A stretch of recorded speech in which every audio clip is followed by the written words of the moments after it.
오늘 주일은 9번째, 10번째, 11번째 사사들을 함께 살펴보도록 하겠습니다. 성경은 이 3명의 사사에 대해서 간략한 소개를 하고 있습니다. 먼저 입다의 사사직을 계승한 인물은 베들레헴 사람 입산이었습니다. 입산은 사사 입다가 죽은 이후에 7년 동안이나 이스라엘을 다스린 사사였습니다. 자, 오늘 본 말씀 사사기서 12장 8절부터 9절 말씀 함께 읽어보도록 하겠습니다. 그 뒤를 이어 베들레헴의 입산이 이스라엘의 사사가 되었더라. 그가 아들 30명과 딸 30명을 두었더니 그가 딸들을 밖으로 시집 보냈고 아들을 위하여는 밖에서 여자 30명을 데려왔더라. 그가 이스라엘의 사사가 된 지 7년이다. 아멘. 9번째 사사 입산에 관한 말씀에는 다른 특징들은 오늘 본 말씀에 언급되어 있지 않고 입산의 자녀들에 대한 숫자와 특징만 간략하게 소개를 하고 있습니다. 입산에게는 아들과 딸들이 각각 30명이 있었습니다. 입산에게 아들과 딸들이 60명이 있었다는 것은 입산의 시대가 자녀들이 번성할 정도로 태평성대했다는 것을 뜻하는 의미입니다. 또 성경은 입산의 아들과 이 딸들의 특징에 대해서 이렇게 설명을 하고 있습니다. 30명의 딸들은 밖으로 시집을 보냈고 30명의 아들들의 신부는 밖에서 데려왔다라고 말씀을 증가하고 있습니다. 그런데 여기서 밖이란 말이 입다가 속한 지파의 밖을 의미하는지 아니면 이스라엘 백성들의 밖을 의미하는지 정확히 알 수는 없습니다. 입산이 다른 지파와 결혼을 시도했는지 아니면 이방 민족과 결혼을 시도했는지 우리가 성경 본문을 통해서 정확히 알 수는 없지만 입산은 아들과 딸의 혼사를 통해서 자신의 사회적 지위와 연맹 관계를 굳건히 한 것으로 보입니다. 자, 고대 사회에서 자녀들이 번성한 것과 기업의 번성은 입산의 삶이 풍요롭고 안정되고 번영된 삶을 살았다는 것을 의미하고 있습니다. 자, 그러나 성경은 사사 입산이 이스라엘에 대해서 어떤 구원 활동을 했는지 또 하나님께 어떤 믿음을 보였는지에 대한 언급은 전혀 소개를 하고 있지 않습니다. 자, 오늘 본문의 입산에 대한 성경의 기록은 입산의 개인적인 번영과 가문의 확장에만 초점을 맞추고 있습니다. 자, 우리는 성경 속의 9번째 사사 입산의 말씀을 보면서 하나님의 첫 번째 영적 메시지를 들을 수가 있습니다. 자, 첫 번째로 믿는 자들의 인생은 육적인 풍요로움보다 영적인 풍요로움을 추구하셔야 된다는 것입니다. 자, 우리가 살아가는 이 시대는 육적으로 너무나 풍요로운 시대 가운데 살아가고 있습니다. 의복이 넘쳐나서 새 옷이라도 유행이 지나면 옷을 버리는 시대가 오늘날 우리가 살아가는 시대이고 또 우리가 살아가는 이 시대는 먹을 것이 넘쳐나서 음식물 쓰레기로 넘쳐나는 세상들입니다. 지금 이 시대에는 의식주로 걱정하는 사람은 많이 없습니다. 다만 어떻게 편리하고 어떻게 대접을 받고 사느냐 이렇게 고민하는 시대 가운데 우리는 살아가고 있습니다. 세상은 지금도 풍요롭지만 더 큰 풍요와 번영을 위해서 끊임없는 욕망 가운데 살아가는 시대입니다. 우리 믿는 자들도 자칫하면 이 세상의 풍요로움에 도취가 되어서 하나님의 자녀로서 삶의 목적과 이유를 잃어버릴 가능성이 큽니다. 내가 그리스도인으로서 삶을 살아가는 목적과 이유는 이 땅에서 얼마나 풍요롭고 안락하게 살았느냐 이 문제에 달려있지 않습니다.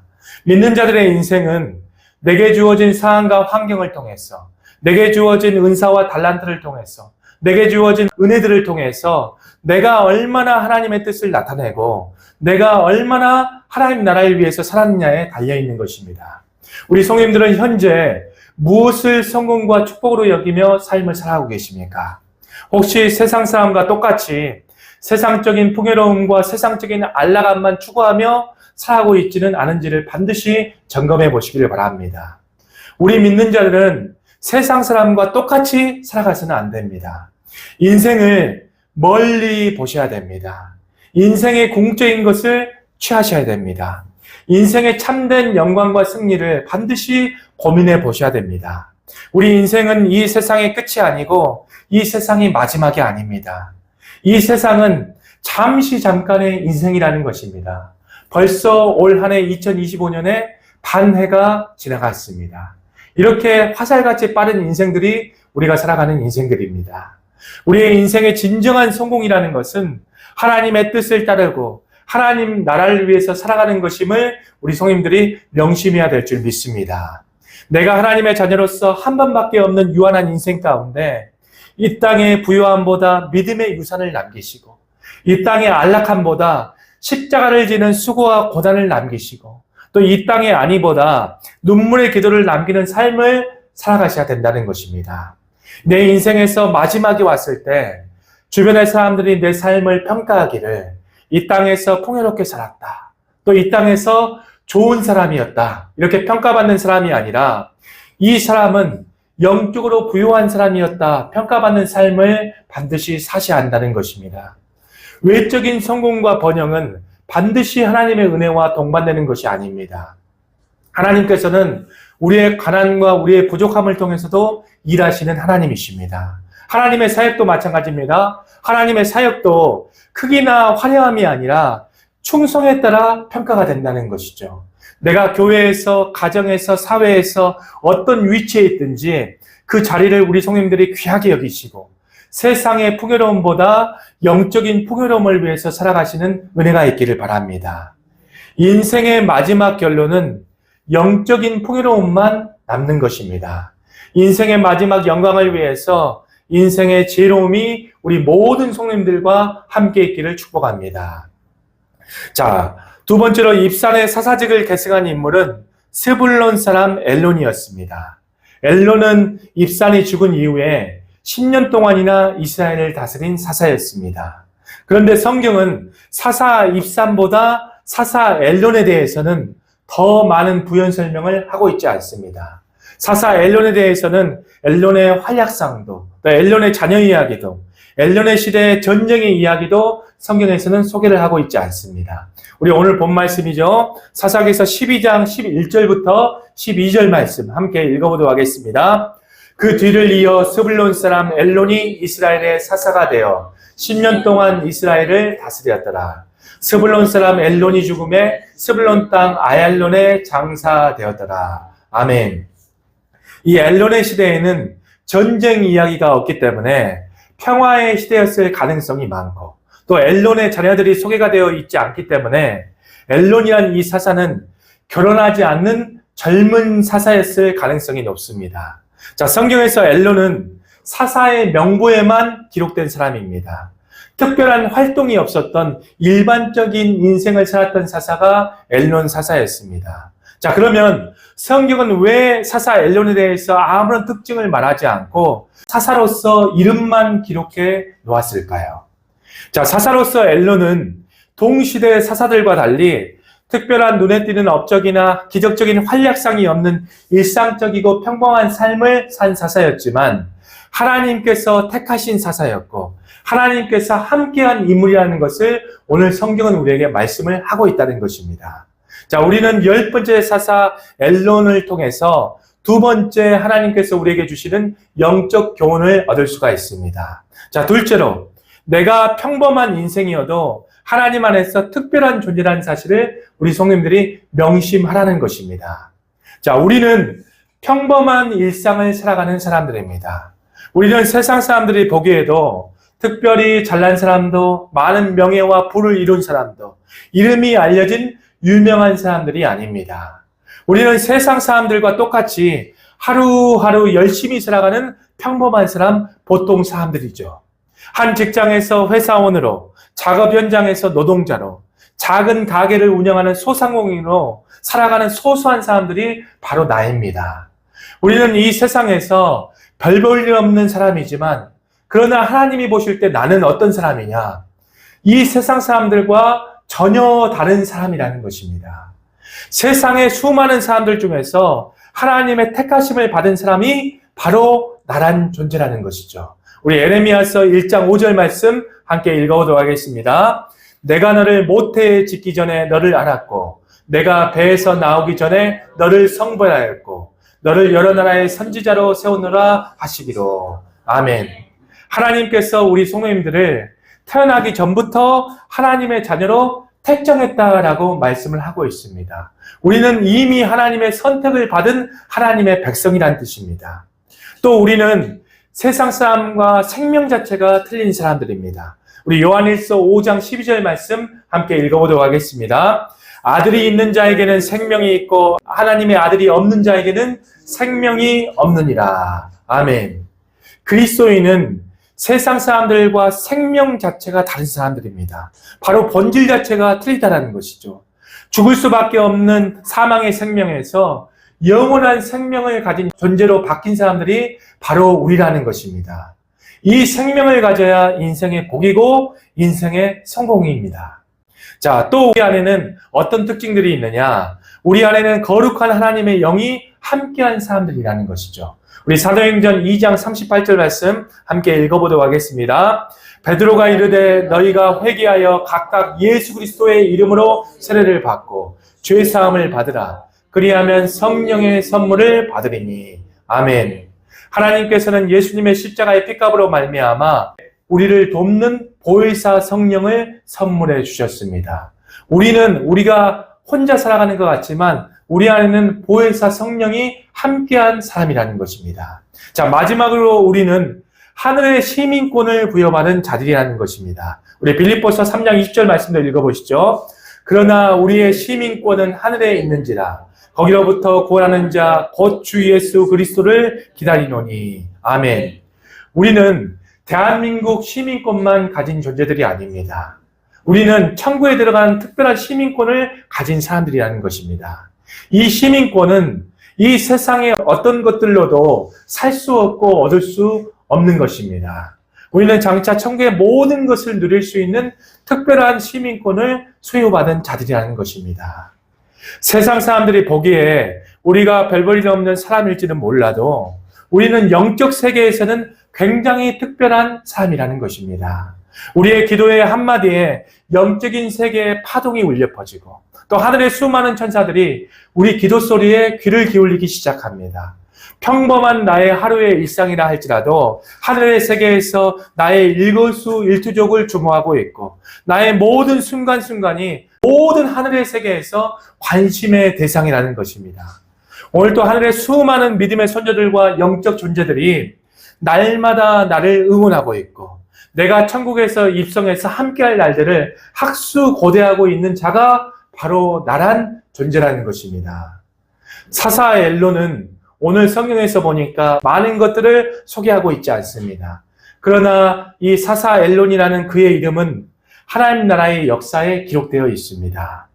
이와 같이 우리의 삶도 마찬가지입니다. 나의 인생이 현재 평범하고 별 볼 일 없는 인생이라 할지라도 사람들에게 크게 기억되지 않고 많은 업적과 활동이 없는 인생이라 할지라도 내가 하나님 나라의 생명체에 기록된 특별하고 존귀한 인생임을 우리 성도님들이 잊지 않고 인생을 살아가는 은혜가 있기를 예수님 이름으로 축복합니다. 자, 세 번째로 엘론의 사사직을 계승한 인물이 있었죠. 바로 누굽니까?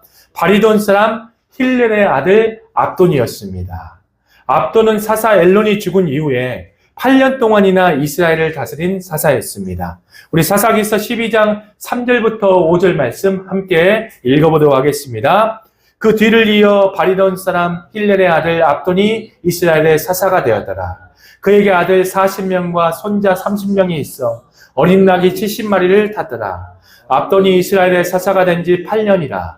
비리돈 사람 힐렐의 아들 압돈이 죽음에 에브라임 땅 아말렉 사람의 산지 비리돈에 장사되었더라. 아멘. 사사 압돈도 8년 동안 사사로서 이스라엘을 다스렸지만 특별한 업적은 오늘 성경에서 기록되어 있지 않습니다. 대신에 자녀들과 이 손자들에 대한 말씀만 짧게 언급이 되어 있습니다. 사사 압돈은 30명의 아들과 40명의 손자가 있었다라고 성경은 증거하고 있죠. 또 그들은 모두 70마리의 나귀를 타고 다녔다라고 말씀을 증거하고 있습니다. 자, 압돈의 손자들이 나귀를 탈 정도면 사사 압돈은 나이가 들어서 사사가 된 인물임을 우리가 알 수가 있습니다. 또 압돈의 아들과 손자들이 나귀를 타고 다녔다는 것은 압돈의 막강한 재력과 사회적인 지위뿐만 아니라 압돈의 가문 자체가 지도자적 위치에 올라 있고 압돌의 가문이 종기와 번영을 누렸다는 것을 성경은 우리에게 말씀을 증거하고 있다는 것입니다. 사사 압도는 개인적인 사사로서의 사역뿐만 아니라 가정 안에서도 영향력을 발휘해서 자녀들과 손자들까지도 존귀함을 받는 축복된 가문을 만든 사람이었습니다. 자, 우리는 11번째 사사 압돈을 통해서 마지막 하나님의 영적인 메시지를 들을 수가 있습니다. 자, 셋째로 가정 안에서 믿음의 영향을 발휘하는 인생으로 우리 성도님들이 살아가셔야 한다는 것입니다. 우리가 이 땅에서 남길 가장 귀하고 영원한 것은 무엇일까요? 이 땅의 유산들은 한시적인 것들입니다. 아무리 많은 재산을 남긴다 할지라도 결국 다 소진되거나 사라질 수 있습니다. 명예라는 것도 세월이 흐르면 잊혀지기 마련입니다. 그러나 믿음의 유산은 다르다라는 것입니다. 이것은 영원한 생명과 연결이 되어 있고 하나님의 약속에 뿌리 내리고 있기 때문입니다. 믿는 자들에게 성경은 분명히 다음 세대에게 믿음을 전수할 책임을 말씀하고 있습니다. 우리 신명기서 6장 7절 말씀 함께 읽어보시죠. 내 자녀에게 부지런히 가르치며 집에 앉았을 때이든지 길을 갈 때이든지 누워있을 때이든지 일어날 때든지 말씀을 강론할 것이며. 아멘. 이 말씀은 믿음의 교육이 어떤 목회자에게만, 어떤 교회에게만 주어지는 것이 아니라 가정의 부모에게 달렸다라고 하는 이 말씀의 뜻이 있고요. 또 이 말씀은 믿음의 교육이 어떤 특정한 시간에만 이루어지는 것이 아니라 가정에서부터 또 삶으로부터 이루어져야 함을 성경은 말씀하고 있다는 것입니다. 자, 우리 잠언 22장 6절 말씀도 함께 읽어보도록 하겠습니다. 마땅히 행할 길을 아이에게 가르치라. 그리하면 늙어서도 그것을 떠나지 아니하리라. 아멘. 마땅히 가르치라. 우리 자녀들을 믿음으로 양육하는 것은 마땅한 일이라는 것입니다. 우리가 어렸을 때 배운 교육이 평생을 결정하는 것처럼 어렸을 때부터 하나님의 말씀으로 가르치라는 것입니다. 그러면 늙어서도 하나님의 말씀을 떠나지 않는다는 것입니다. 우리가 살아가는 이 세상은 점점 더 물질적이고 이기적으로 변해가고 있습니다. 이러한 시대적 흐름 앞에 우리가 세상과 동화되어서 세상 사람처럼 자녀에게 어떤 성공과 학벌과 물질의 부만 가르친다라면 우리 자녀들은 결국 마지막에 멸망에 이르게 될 것입니다. 우리 믿는 자들은 세상이 더욱더 악해져 갈수록 우리 자녀들이 세상의 가치관에 휩쓸리지 아니하고 견고한 믿음의 반석 위에 설 수 있도록 힘을 써야 한다는 것입니다. 자, 그렇다면 우리가 가정에서 우리 자녀들에게 믿음의 유산을 물려주기 위해서 어떤 행동을 취해야 될까요? 자, 첫째로 우리는 먼저 우리의 자신의 믿음을 굳건히 하셔야 한다는 것입니다. 자, 우리가 먼저 하나님과의 깊은 관계 속에서 살아가고 주님을 기뻐하는 삶을 살아갈 때 그 기쁨과 평강이 다음 세대와 우리 자녀들에게 자연스럽게 흘려져 간다는 것입니다. 자, 둘째로 가정에서 함께 예배하는 삶을 살아가셔야 합니다. 예배라는 것은 하나님을 경외하는 실전 교육입니다. 온 가족이 함께 예배의 자리를 지키는 것은 가장 기본적인 믿음 전수 방법이라는 것입니다. 자, 셋째로 우리가 해야 될 행동은 말씀과 기도의 본을 보이는 삶을 살아가야 한다는 것입니다. 가정에서 함께 성경을 읽고 묵상하며 삶에 적용하는 시간을 가지시길 바랍니다. 어렸을 때부터 성경을 가르쳐서 이 세상을 하나님의 말씀으로 살도록 우리 성도님들이 가정 안에서 자녀들을 교육하셔야 된다는 것입니다. 또 자녀와 함께 기도하시기 바랍니다. 먼저 부모가 기도의 본을 보여주고 자녀가 스스로 기도할 수 있도록 훈련하시기 바랍니다. 또 가족 안에 중요한 일이 생기거든 함께 모여서 공동으로 합심 기도하시길 바랍니다. 자, 그러면 우리 자녀들이 어려움을 만나기 시작하면 먼저 무릎 꿇는 신앙인이 될 것입니다. 자, 마지막으로 하나님을 신뢰하고 감사하는 삶을 살아야 한다는 것입니다. 우리 자녀들은 우리의 모습을 가장 가까이에서 지켜보고 있습니다. 우리 자녀들은 우리가 어떤 상황에서도 하나님을 신뢰하고 감사하며 삶을 살아가고 있는지를 보고 있다는 것입니다. 또 우리가 어려움 속에서 좌절하지 않고 기도로 나아가는 우리 뒷모습을 반드시 기억한다라는 것입니다. 내가 부모로서 어떤 상황 속에서도 하나님께 감사하고 신뢰하는 삶을 살아가는 것을 우리 자녀들에게 보여주시길 바랍니다. 우리가 진정으로 믿는 대로 살아갈 때 우리 삶 자체가 살아있는 교훈이 되어서 우리 자녀들의 마음에 하나님의 씨앗을 뿌릴 수가 있는 것입니다. 바로 이러한 삶의 모습들이 다음 세대와 우리 자녀들에게 가장 강력한 믿음의 유산이 될 것입니다. 자, 오늘 본문에 3명의 사사들은 풍요롭고 안정되고 자녀들을 많이 남기고 기업이 번성했다라는 말씀은 있지만 하나님의 영광과 이스라엘 백성들의 구원을 위한 활약상은 소개가 되어 있지 않습니다. 입사는 가정의 기업을 확대한 사사였고 엘론이란 이 사사는 평범함을 추구한 사사였고 압돈이란 이 사사는 가문의 번영을 꾀한 사사였지만 이들은 각자마다 추구하는 방식이 달랐고 삶을 살아가는 방식이 달랐지만 그러나 이들의 모든 공통점이 있습니다. 오늘 본 말씀에 보면 이 3명의 짧게 소개된 사사들의 공통점은 모두 다 무덤에 들어갔다는 것입니다. 이 세상에서 어떠한 삶을 산다고 할지라도 우리는 결국 무덤에 들어가는 운명에 처하게 됩니다. 오늘 말씀을 통해서 우리 모두는 무덤에 들어가지만 인생에서 무엇을 추구하며 무엇을 목표로 두고 살아갈 것인가? 하나님은 오늘 이 3명의 사사를 통해서 우리에게 묻고 있다는 것입니다. 우리 성도님들이 유한한 인생 가운데 하나님을 남길 것이냐 아니면 나를 남길 것이냐 이 두 가지 갈림길에 서 있다는 것입니다. 이 두 가지 갈림길 앞에서 지혜롭고 영원한 것을 택하시는 인생 되시기를 예수님 이름으로 축복합니다.